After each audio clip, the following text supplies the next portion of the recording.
자, 안녕하세요. 여러분과 함께하는 스마트 상근쌤입니다. 자, 1과의 두 번째 강의 시작할 거고요. 페이지는요, 16페이지입니다. 자, 모두 자, 두 번째 강의 준비하시기 바랍니다.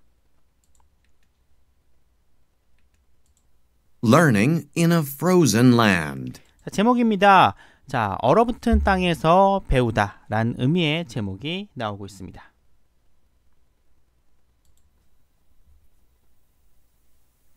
Hey, that's the way we say hello here. 자, hey. 자, 안녕. 자, 이거는 방식이야. 우리가 여기서 헬로우를 말하는 방식이지. One more time. Hey. I'm Nikolai from Svalbard, Norway. I attend the northernmost school in the world. 자, 한 번 더 얘기할게. 자, hey.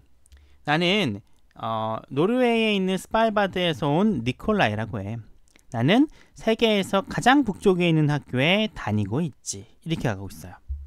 자, 스발바드가요, 굉장히 먼 곳에 있습니다. 지도에서 보는 것처럼 노르웨이, 보통 노르웨이는 여기죠. 노르웨이 여기인데 노르웨이에서도 굉장히 멀리 떨어지는 섬입니다. 오히려 이제 북극하고 오히려 붙어 있는 섬인데 거의 북극 바로 옆에 있는 섬이죠. 굉장히 추운 동네라고 할 수 있습니다. 그러니까 이 섬에서 온 이 니콜라이라는 학생이요, 어떻게 자기가 학교 생활하고 어떻게 살아가고 있는지를 이야기하고 있는 지문이다 라고 봐주시면 좋을 것 같습니다.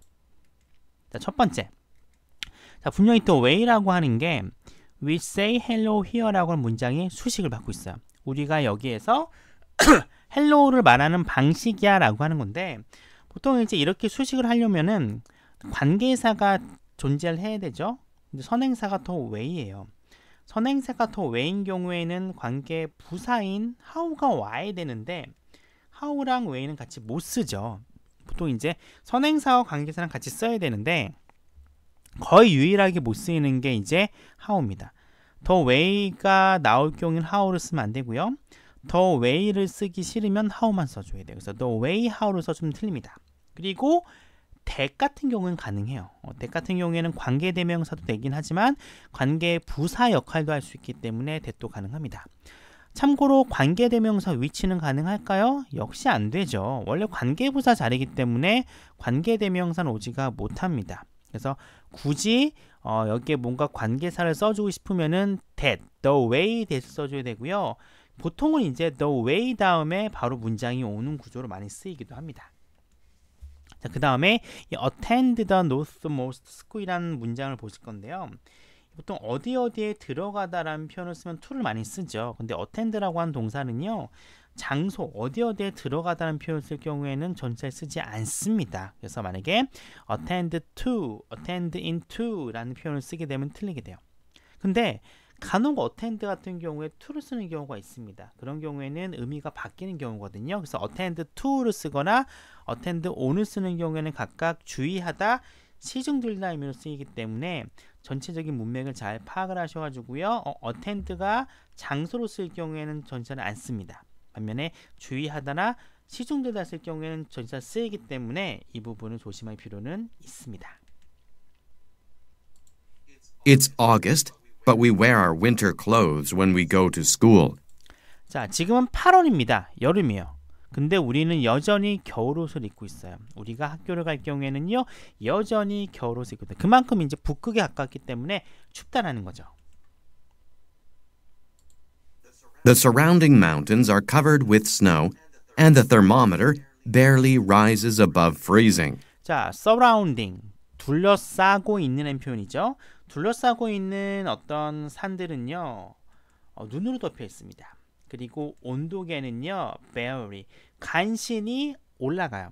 above freezing이니까 영하 위로 올라가니까 간신히 영상을 유지하고 있습니다. 이 표현입니다. 또 이 barely 같은 경우에는 보통 우리는 거의 뭐뭐하지 않다, 부정으로 많이 쓰입니다. 그래서 보통 hardly나 scarce를 바꿀 수 있다고 생각하는데, 여기서 barely는요, 간신이라는 의미를 쓰고 있어요. 이게 좀 애매합니다. 간신히가 될 경우에는 어찌됐든 하긴 하는 거예요. 긍정문입니다.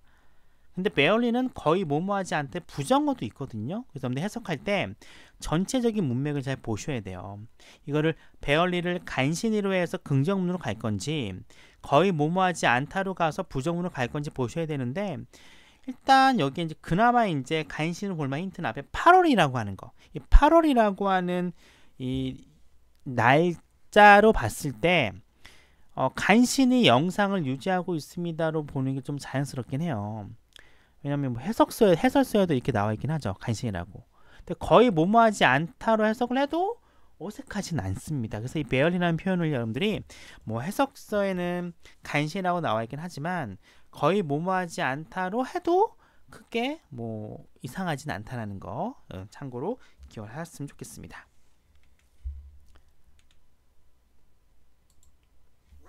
Reindeer walk everywhere, while a stuffed polar bear stands inside the school. 자, reindeer 하면 사슴이 되겠죠. 이 술록은요 어디든지 막 뛰어다니고 있어요. 반면에 stuffed polar bear입니다. stuffed가 뭐냐면 박제된 거거든요. 박제된 북극곰은요 학교에 서 있대요. 그러니까 바깥쪽은 살아있는 술록이 있는 거고 학교 안쪽에는 죽은 채 박제된 북극곰이 있는 겁니다. 살아있는 북극곰이 있으면 안 되겠죠, 당연히. The land around Svalbard is barren. 자, 특히 스발바르 주변의 땅은요 barren입니다. barren이 뭐야? 척박한 겁니다. 아무것도 없는 거예요. 그래서 이 술록들이 뭐 여기저기 뛰어다니고 있고요. 반면에 학교 안쪽에는요 박제된 북극곰이 있어요. 그리고 이 스발바르 주변의 모든 땅들은요 척박합니다. 풀 한 포기가 나지 않는 땅이 되겠죠. 그래서 이 barren이라는 단어 굉장히 중요합니다. 어려운 단어긴 하는데 여기 보면 제가 묶어놨어요. 이 왼쪽에 있는 barren, sterile, 그 다음에 infertile, 그 다음에 unproductive 같은 경우에는 척박한 겁니다. 거의 없다라고 보시면 돼요. 반면 오른쪽에 있는 rich, fertile, 뭐 influent, productive 같은 경우에는 많은 겁니다. 그래서 이렇게 내용을 구별해서 여러분들 쪽 단어를 어려운 단어긴 하지만 좀 기억을 해주셨으면 좋겠어요. 내신뿐만 아니라 수능에도 굉장히 많이 나온 단어이기 때문에요. 꼭 이러한 단어들 기억을 해주길 바랍니다. There are neither tall trees nor insects, and there are fewer kinds of animals than in temperate zones. 자, 있어요. 근데 뒤에 리더가 나오기 때문에 없다고 하시면 됩니다. 키 큰 나무라던가 벌레들은 없습니다. 그리고요, there라 또 있다로 해석하려고 봤더니 뒤에 뭐가 나오느냐? few가 나옵니다. 역시 없는 거예요. 자, 거의 이제 모두 없어요. 다양한 종류의 동물도 존재하지 않는데요. 어디보다 온대기후보다는 훨씬 더 적은 거의 다양한 종류의 동물들이 존재하고 있지 않습니다 라고 나오고 있습니다. 자, neither 같은 표현 많이 아시죠? neither A nor B입니다. A와 B 모두 다 없다라는 전체 부정의 표현이고요. 특히 비교할 것들은 either A or B, A나 B, both A and B, A, B 모두와 같은 표현과 비교하셔야 되고요. 각각의 이제 쌍들 either or, both and, neither, no의 파트너도 기억하셔야 됩니다. 그 다음에 이 fewer 같은 경우에는 뒤에 비교급이기 때문에 than이 나와야 되고 특히 조심할 게 fewer는 여러분들 다 아실 겁니다. 거의 0에 수렴하는 거죠. 0에 수렴하긴 하지만 뒤에는 반드시 뭐가 와줘야 돼요? 이렇게 복수형 명사가 와줘야 된다는 거 꼭 기억을 해주셨으면 좋겠습니다. 그리고 이 글 모두 다 문장이 뭐예요? neither와 few입니다. 거의 다 뭐로 쓰이고 있어요? 부정으로 쓰이기 때문에 tall trees라던가 insect, kinds of animals는 거의 존재하지 않다라고 이해를 해주시면 좋을 것 같습니다. Students over the age of 16 take a survival course in which they are taught how to behave in nature, how to escape from polar bears, how to survive in winter, how to find safe places to camp, and how to deal with avalanches. 상당히 긴 문장입니다. 같이 차근차근 보도록 할게요. 자, 학생들 어떤 학생인가 봤더니 over the age of 16 16세 이상의 학생들은요 여기까지 주어예요. 그쵸? 그 다음에 take a survival course가 나오는데 take course 하면은 take 다음에 과목이 나오면 수업을 듣다는 표현이 됩니다. 그래서 일단 동사 take가 나오기 때문에 students가 주어로 보시면 되고요. take를 본동사로 보시면 됩니다. 그래서 이 16세 이상의 학생들은요 생존 수업을 듣습니다 라고 보시면 돼요. 일단 여기까지가 한 파트고요.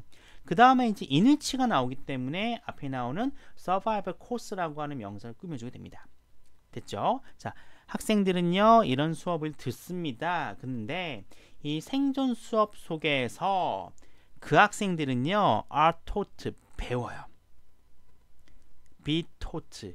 배우다를 기억하셔야 됩니다. 배웁니다. 뭘 배우냐? 첫 번째, 자연 속에서 행동하는 걸 배웁니다.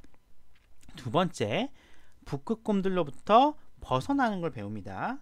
세 번째, 겨울에서 생존하는 법을 배우게 되고요. 네 번째, 안전한 장소를 찾고 캠프할 수 있는 안전한 장소를 찾는 거. 그리고 마지막에 눈사태를 내리다 처리하다인데 피하다로 보시면 돼요. 눈사태를 다루거나 피하는 방법에 대해서 배우곤 합니다. 라고 보시면 돼요. 다시 해볼게요.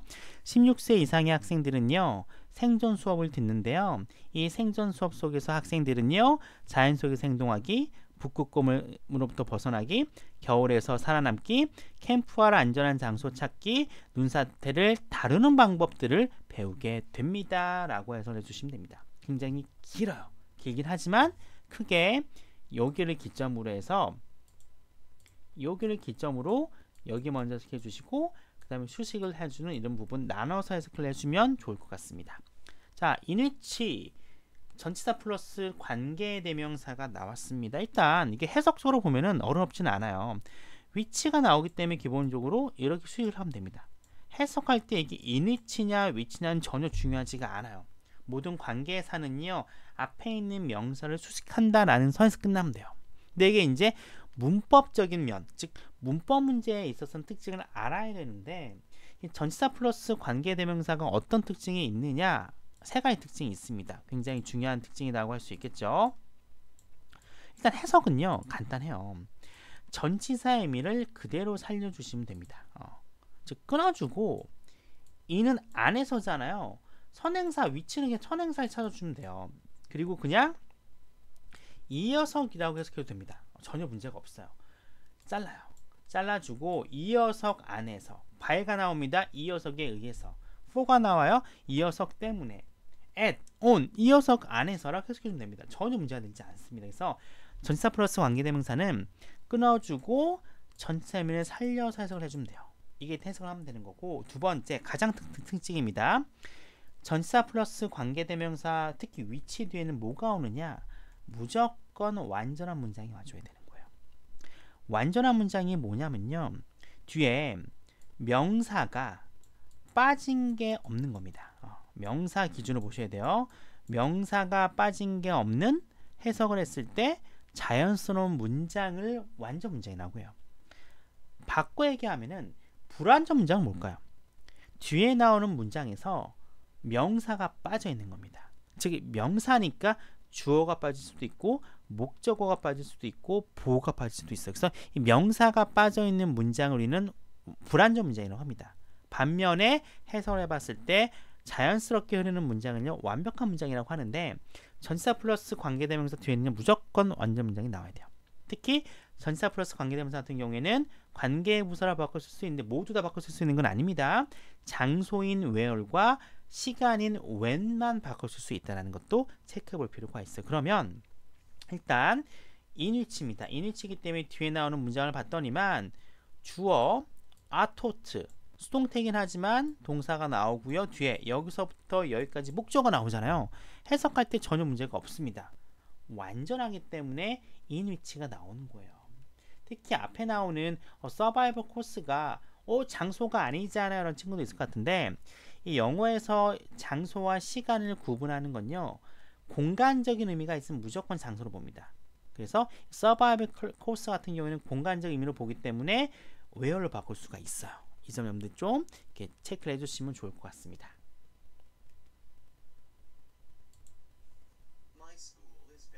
My school is very multicultural. People have come here to work from different countries, like Russia, Thailand, 자, 저희 and Chile. 학교는요, 매우 굉장히 다문화적, 즉 여러 곳에서 온 친구가 많다는 거죠. 사람들은요 여기에 왔어요. 다른 나라에서 일을 하기 위해서 여기 왔습니다. 러시아와 태국과 칠레와 같은 다양한 나라에서 일을 하기 위해서 여기에 왔습니다. And the school provides an education for their children. I am quite happy to be in a culturally diverse environment with my international 그리고 friends. 학교는요, 그들의 아이들을 위해서 교육을 제공합니다. 저는 굉장히 행복합니다. 문화적으로 diverse, 다양한 환경 속에 있게 돼서 굉장히 행복해요. 어떤 환경인가 봤더니 저의 국제적인 친구들과 함께 문화적으로 다양한 환경에 있기 때문에 굉장히 행복합니다 라고 이야기를 하고 있습니다. 이렇게 하면서 두 번째 지문이 끝이 나고 있습니다.